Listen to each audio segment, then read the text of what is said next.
सबैला बाजार म्यूजिक नेपाल नैना चार भलै रे दर्द दिल के बुखार भलै रे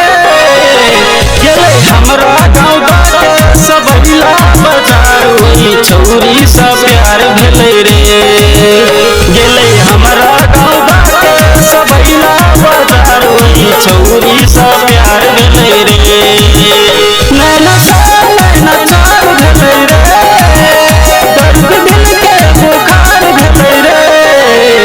गेलै हमरा गाँव बाटे सबैला बाजार ओही छौरी सब प्यार भेलै रे गेलै हमरा गाँव बाटे सबैला बाजार ओही छौरी सब प्यार भेलै रे सुन रे हमर मीता लड़की के चक्कर में न पड़ सुन रे हमर मीता सुन रे हमर मीता छोड़ कर तोरा एक दिन जहतौ दोसर के घर छोड़ कर तोरा एक दिन जहतौ पिया के घर हमरा गाँव बाटे सबैला बाजार ओही छौरी सब प्यार भेलै रे प्यार भेलै रे कलिले रहै सुस सवार रे हंस हंस के हमरे पन तकै बार बार रे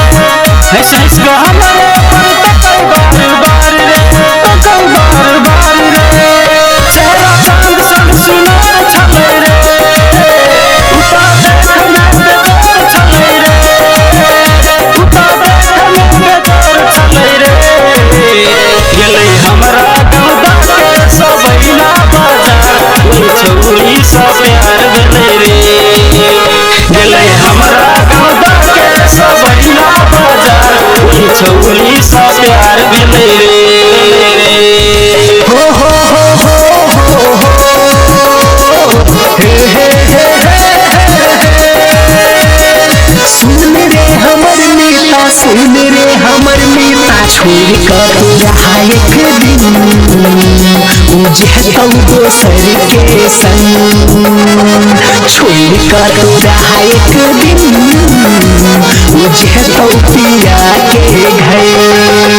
गेलै हमरा गाँव बाटे सबैला बाजार ओही छौरी सब प्यार भेलै रे प्यार भेलै रे कानक बाली ओकर याद बड़ी याद रे ठोर दिलान ओकर दिल सा बात रे ठोर दिलान ओकर दिल सा बात रे दिल सा बात रे उ त छौरा सबके जान छलै रे डीजे कृष्ण के परान छलै रे डीजे कृष्ण के परान छलै रे गेलै हमरा गाँव बाटे सबैला बाजार ओही छौरी सब प्यार भेलै रे गेलै हमरा गाँव बाटे सबैला बाजार ओही छौरी सब प्यार भेलै रे रूपेंद्र म्यूजिक सबैला बाजार